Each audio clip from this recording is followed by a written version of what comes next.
estar abrindo nossa Bíblia. Lucas, capítulo 19.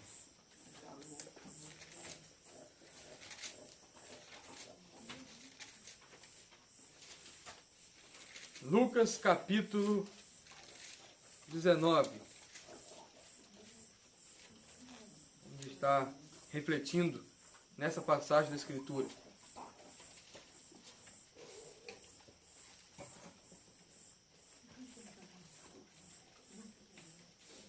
Somente Jesus pode atrair um homem à sua presença e conduzi-lo ao arrependimento.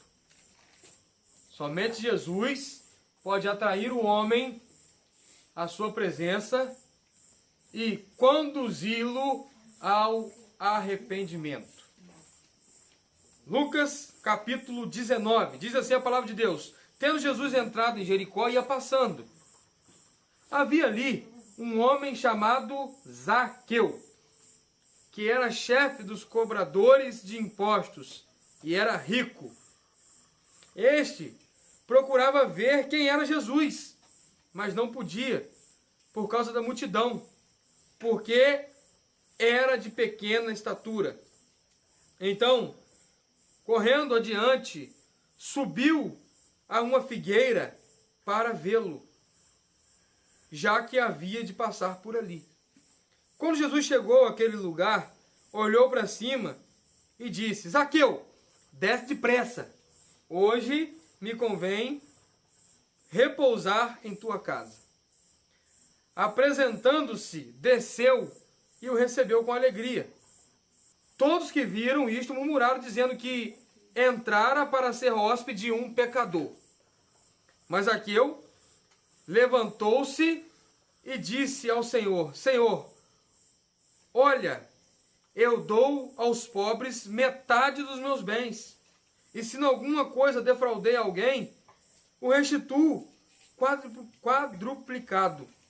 Disse-lhe Jesus: hoje veio salvação a esta casa, porque também este é filho de Abraão.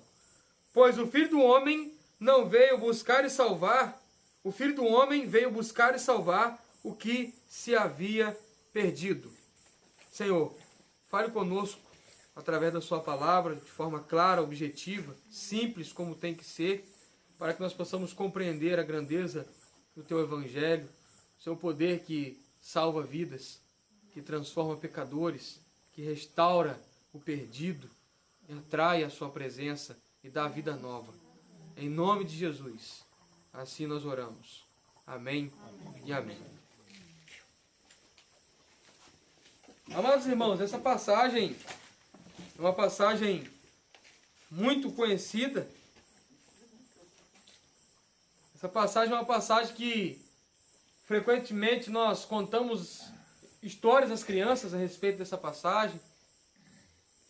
Cantamos músicas que falam dessa passagem. Essa passagem às vezes se foca muito em um personagem, que é Zaqueu, e esquece de ver a ação de Deus salvando um pecador. E o primeiro personagem, o personagem principal desse acontecimento é Jesus. Jesus Cristo é o personagem principal dessa passagem. Porque ao olharmos para a vida de Zaqueu, darmos ênfase à vida de Zaqueu, falarmos a respeito de Zaqueu, nós vamos estar criando uma expectativa ou uma perspectiva do homem estar no centro daquilo que Deus deve fazer. Como que se Zaqueu tivesse norteado tudo à volta dele para que culminasse na sua conversão. Você precisa tirar os olhos de Zaqueu e colocar os seus olhos em Cristo Jesus e naquilo que ele fez nesse texto. E quando você faz isso, você começa a perceber a ação de Deus para alcançar o pecador, atraí-lo em sua presença e transformá-lo. Nós fazemos profissão a respeito da eleição de Deus. E o texto vai falar no versículo 9: hoje veio salvação a esta casa, porque também este é filho de Abraão. Está se referindo àquilo que, antes mesmo de ele existir, Deus já havia projetado a salvação, a eleição para a vida daquele homem. Eu sempre sou enfático em falar a respeito da doutrina da eleição, porque quando nós tiramos essa doutrina, colocamos ela de canto, quietinha na igreja, nós passamos a colocar sobre os nossos ombros um fardo muito pesado para tentar convencer o perdido a ser salvo, a todo custo. E aí nós fazemos força, nós lutamos, nós tentamos, nós batalhamos. E aí Deus faz assim, ó. E o cara se converte. Qual que é o nosso objetivo diante dessa sã doutrina? Pregar o evangelho, anunciar. A fama de Jesus corria. E nós não estamos falando de apóstolos que já estavam incumbidos de pregar a respeito de Cristo. O próprio Cristo está anunciando o reino de Deus. E a fama dele está se espalhando. Ao ponto de ele ir a chegar em uma cidade, um homem, então, falar, opa, quem que está vindo aí? Alguém chegou e falou, correria essa aí. Zaqueu para e fala, correria essa aí, o que está acontecendo aí? Alguém fala assim, rapaz, não tem aquele Jesus que está curando, que está libertando? Aquele Jesus que está perdoando pecados? Alguém abriu o caminho do evangelho, que era material para eles. Falou, tá vindo aí. Zaqueu então fala, Jesus? Jesus está vindo aí? Quem é Jesus? Ele já foi atraído. Aqui está Zaqueu sendo atraído, seu direito. Jesus vai dizer que ninguém vem a ele se o Pai não o der. Não pense você, não pense eu, esse mero mortal, pecador miserável, que eu tive força suficiente, fui bom o suficiente, dei passo suficiente para conseguir chegar a Cristo. Foi o Pai que me atraiu a Cristo. E em Cristo eu fui redimido, lavado, remido, restaurado, reconciliado, justificado, liberto das amarras do diabo. Então salvo. Pelo Espírito operando em mim, me convencendo do pecado, da justiça e do juízo. E me santificando no processo. E aí, tem Jesus, está vindo aí, e o pai da Zaqueu é Jesus. E Zaqueu cria a sua estratégia, observe isso aqui no texto. Zaqueu cria a sua estratégia para conseguir chegar a Jesus. Qual que era a estratégia de Zaqueu? Não, eu quero ir a Jesus. Então eu vou a Jesus. E ele cria a sua estratégia para ir a Jesus. O que ele faz? Ele sobe numa árvore. Ele sobe numa árvore. Só que eu fiquei olhando para isso e observando, eu observo isso no texto. O homem pode tentar ir a Cristo e fazer tudo que está ao seu alcance, que não é suficiente. Não é suficiente. A salvação não entra quando Zaqueu sobe na árvore e vê Jesus. A salvação entra quando Jesus diz, vem, eu vou na sua casa. Desce, eu vou na sua casa. Não parte da busca de Zaqueu ir a Cristo, e sim em Cristo se dirigir a Zaqueu. E aí, erroneamente, muitas pessoas no evangelho antropocêntrico, que colocam o homem no centro, ficam dizendo que Zaqueu chamou a atenção de Jesus, e por isso que Jesus o salvou. Não chamamos a atenção de Deus não, irmãos. Nós não temos nada em nós para chamar a atenção de Deus. A única atenção que nós chamamos de Deus é a atenção de derramar ira sobre nós. Porque somos pecadores. Por isso que se não formos a Cristo atraídos por Deus, não podemos então ser convertidos e salvos. E aí Zaqueu subiu na árvore. Agora, Zaqueu foi salvo por Cristo porque subiu na árvore? Ou porque Cristo entrou na sua casa, na sua vida? Aqui, irmãos, está algo que nós precisamos dar foco nessa história. Quando Jesus chegou àquele lugar, olhou para cima, disse: Zaqueu, desce depressa, hoje me convém repousar em tua casa. Graça irresistível. Graça irresistível. Observe que Jesus não falou: Zaqueu, olha bem, se você quiser, eu estava pensando aqui, se você permitir, eu vou ir na sua casa. Se você me der a oportunidade, se você me aceitar, eu vou na sua casa. Se você abrir a porta, eu vou entrar e vou cear contigo. Zaqueu, desce que eu vou na sua casa. Olha que lindo. Olha que lindo, irmão. Jesus diz: desce, porque eu vou à sua casa. E aí, a graça irresistível que atrai, ela atrai com alegria. Por isso que nós às vezes falamos sobre graça irresistível, e a ideia é a seguinte: a arrombação de porta, agarrar em colarinho, jogar no chão, botar o joelho no pescoço e falar: se converte. Graça irresistível atrai em alegria. O eleito, ele imediatamente responde à atração da graça, ao que a graça atrai, a ação do Espírito. Ele não responde isso com amargura.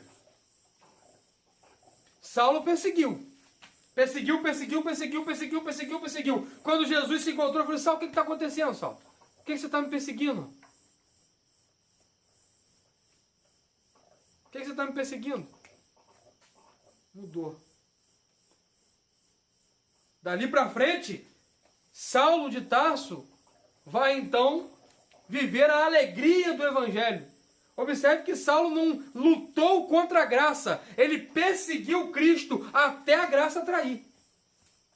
Em momento nenhum o texto vai dizer que Saulo, quando foi atraído pela graça, quando Jesus veio até ele e Jesus lhe aceita, o apóstolo Paulo retrucando, falou: não, eu sou seu perseguidor. Não, eu de maneira nenhuma. Ele não relutou, ele se rendeu.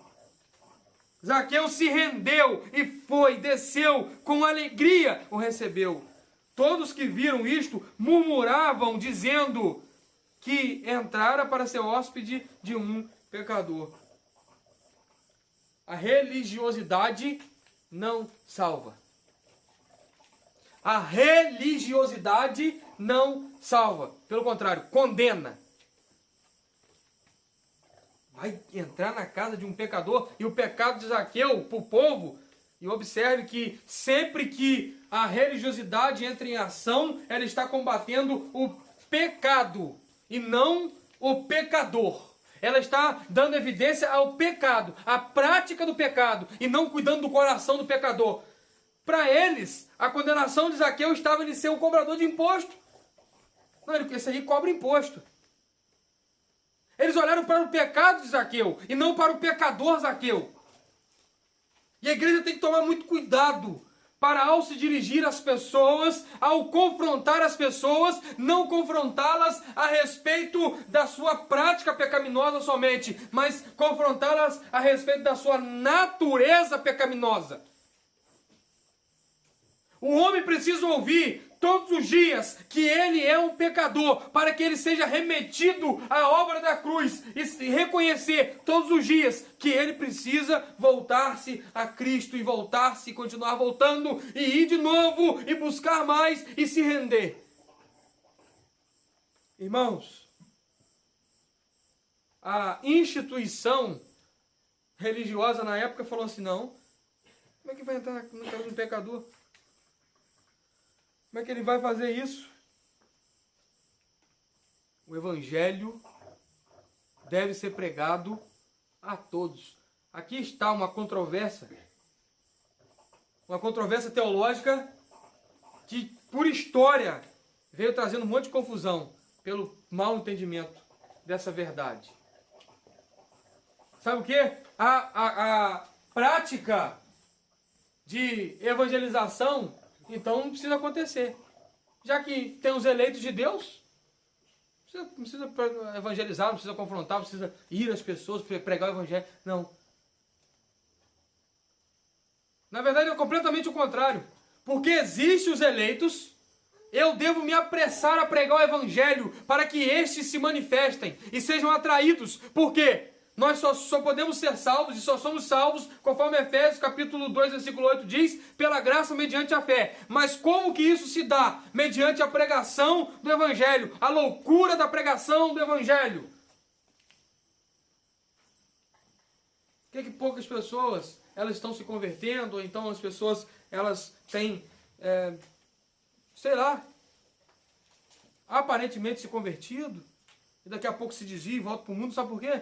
Não estão pregando o evangelho.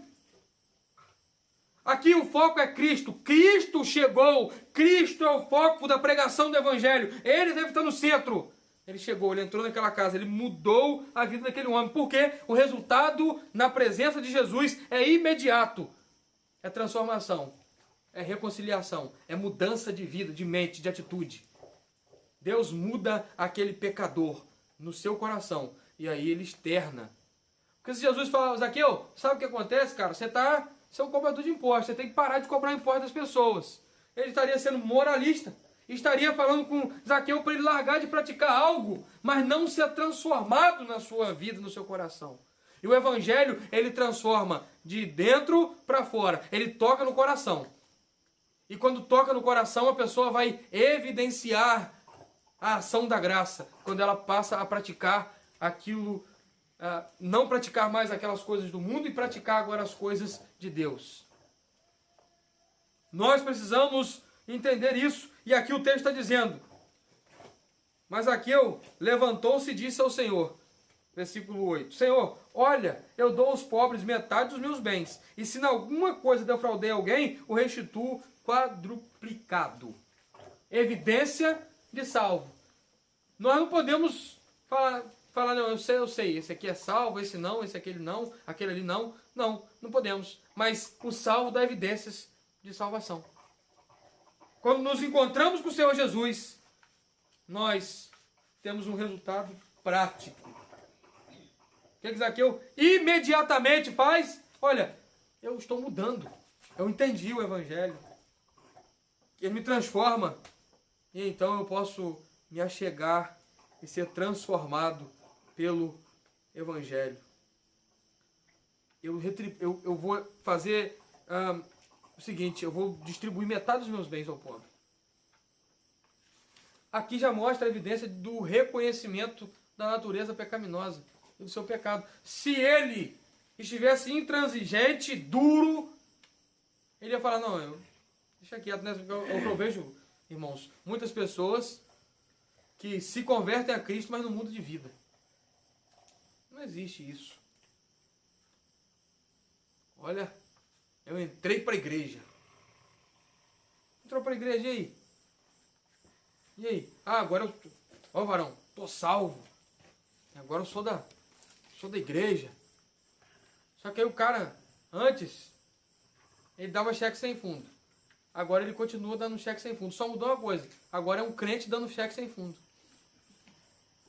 A única coisa que mudou. O cara era adúltero, né? Ele tinha, fora do casamento, relacionamentos, ele entrou para a igreja. Né? E agora ele é um crente adulterando. O evangelho causa mudança de vida. Metanoia. Mudança de vida. É um passo em direção contrária. É voltar o ângulo e fazer completamente oposto àquilo que vinha praticando sem Cristo. E aí o texto vai nos dizer: pois o Filho do Homem veio buscar e salvar o que se havia perdido. Buscar e salvar o que se havia perdido. O Evangelho não é para aqueles que se acham bons demais. E então vem a cerejinha do bolo. O Evangelho não é a cerejinha do bolo naquele crente que se acha bom demais. Está tudo certinho, só falta o Evangelho. O Evangelho é para aquele que está no lamaçal do pecado, para aquele que não tem esperança, para aquele que está perdido, para aquele que diz: olha, para mim não tem jeito. Para mim não tem jeito. Eu ouvi uma frase, cara, essa semana. Não sei se eu vou lembrar exatamente a frase, mas o sentido dela, talvez o Vitor está aqui, o Leandro também deve ter visto. Nós às vezes estamos com as mesmas lentes olhando ali as mídias. No inferno vai ter muitos que disseram: eu sou capaz de ser salvo. Eu consigo ser salvo. E no céu vai ter muitos que um dia disseram: eu não consigo. Eu não consigo. Nós precisamos entender essa verdade do Evangelho. Não é sobre a sua capacidade de se auto-salvar-se. É sobre o que ele produz em você e você reconhece a necessidade que tem de Cristo Jesus. Talvez nessa noite você está à beira do caminho olhando Cristo passar e ele está dizendo: desce e venha a mim. Talvez nessa noite Jesus está te atraindo a abrir o seu coração. Talvez nessa noite você é Zaqueu. E Jesus está falando: desce depressa, porque me convém repousar em tua casa. Meu irmão, é um momento oportuno para que você possa entender a necessidade do arrependimento e lançar-se sobre Cristo, a sua vida, e se derramar aos pés do Senhor. É uma noite que você está sendo convidado por Cristo a se render. É uma noite que você está sendo atraído por graça maravilhosa, irresistível e suficiente. E a minha oração é que você possa se achegar a Cristo nessa noite. E logo no seu próximo passo, você possa entender que você tem que se arrepender. Então você vai logo dar evidências de que Cristo te tocou. Eu oro para que o Evangelho ache lugar na sua vida e que você possa reagir ao Evangelho de Cristo Jesus. Ele é o Salvador suficiente. Ele é o maravilhoso Senhor. Ele é o nosso Redentor. A sua graça é incomparável. O seu amor é inesgotável. Que você possa fechar os seus olhos nesse momento, elevar o seu pensamento ao Senhor, em atitude de contrição e quebrantamento, dizer: Senhor, eu preciso de Ti. Dizer, Senhor, eu me rendo, Senhor. Eu reconheço o teu senhorio. Dizer, Senhor, reina em meu viver. Em nome de Jesus. Vamos, então, orar. Eu gostaria de orar por sua vida nesse momento, pedindo ao Senhor que possa estar atraindo o seu coração, te conduzindo ao arrependimento, te tocando com poder e glória, te salvando. Lance-se aos pés do Senhor Jesus. Se renda a Ele. Ele veio salvar o que se havia perdido. Vamos orar nesse momento. Deus, eu oro, Pai, para que o Senhor possa vir de encontro a cada coração nesse momento. Que o Senhor possa, Deus, estar atraindo cada um que está ouvindo essa palavra, a redenção, Deus.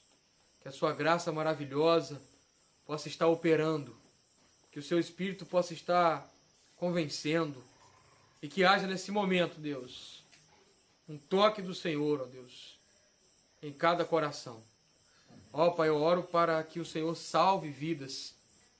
Eu oro, Deus, para que o Senhor possa transformar vidas. Eu oro, Deus, para que o Senhor possa estar atraindo os seus santos eleitos, ó Pai, à redenção. Eu te peço, Pai, que o Senhor possa vir, Deus, trazer salvação a esta casa. Que nós possamos dizer, ó Deus, juntos, hoje veio salvação a esta casa, a esta vida. Deus, em nome de Jesus, ó Pai, não há propósito nenhum na pregação do Evangelho, se não for para alcançar o perdido e conduzi-lo a Cristo e edificar o seu povo a fortalecer-se e avançar no crescimento da fé.